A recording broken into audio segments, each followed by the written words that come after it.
héritiers, nous continuons encore. Là, on va expliquer sur la sanctification par l'Esprit.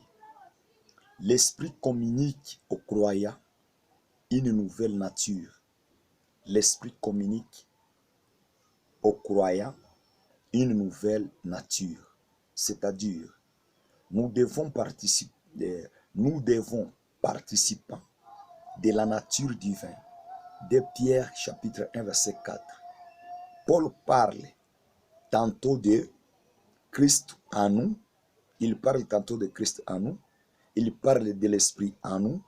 Il parle de l'homme nouveau pour désigner cette nouvelle partie de notre être. C'est l'apôtre Paul qui parle. Quand nous lisons Colossiens chapitre 1, 27, 1 Colossiens 6, 19. Et quand nous regardons encore Ephésiens chapitre 4, verset 24. Par exemple, là on peut donner l'exemple. Un arbre sauvage ne produit que des mauvais fruits. Une fois greffé, il reçoit une nouvelle nature supérieure qui ne peut porter que des bons fruits. Il les fait sans effort.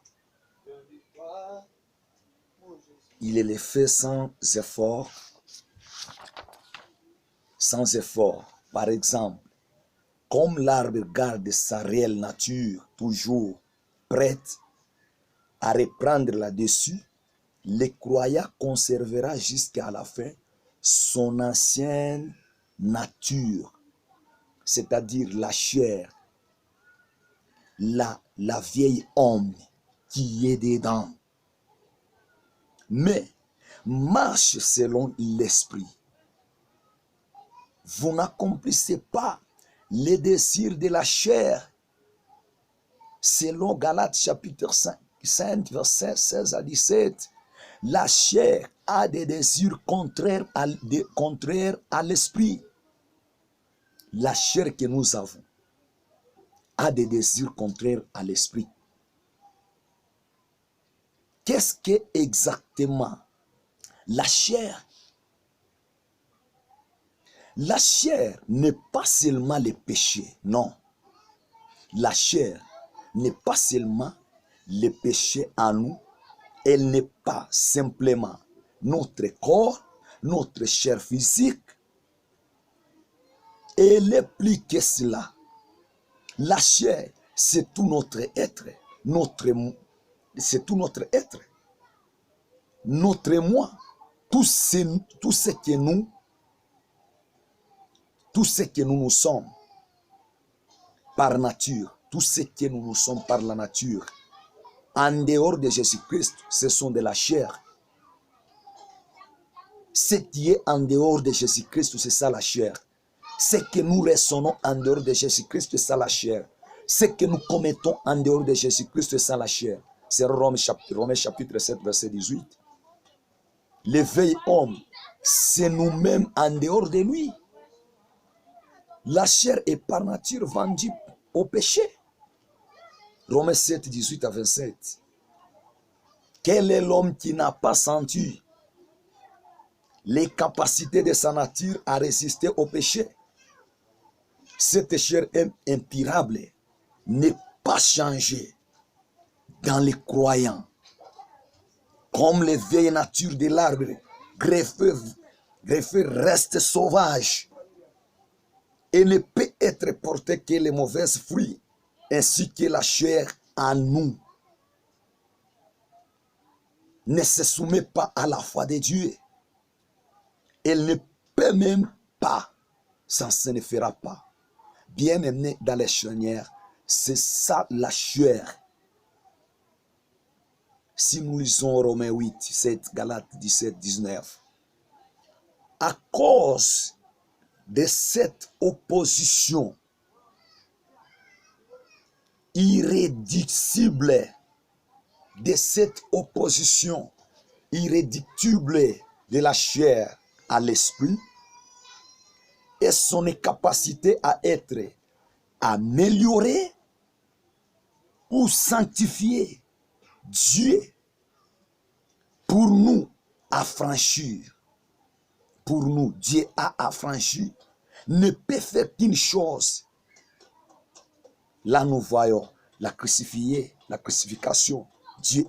Jésus-Christ était crucifié à cause de nos péchés. Il est encore possible à un croyant de vivre selon la chair. Ceux qui vivent selon la chair n'affectionnent aux choses de la chair, selon Romains chapitre 8, 5.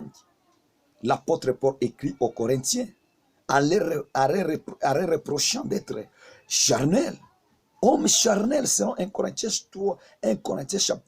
Colossiens 3, verset 1 à 3. À nous, examinant nous-mêmes,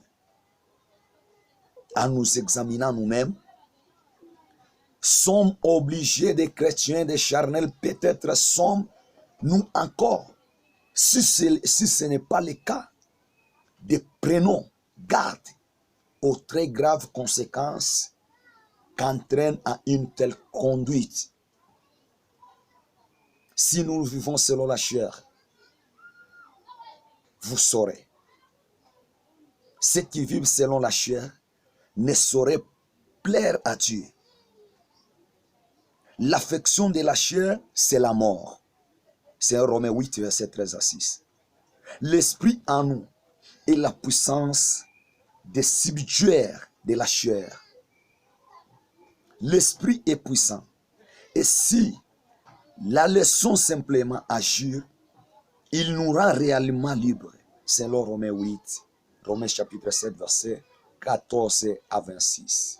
Soyons toujours dans la volonté de Dieu. Soyons toujours dans la plénitude de notre Seigneur Jésus-Christ. Bien-aimés dans le Seigneur, que Dieu vous aide abondamment.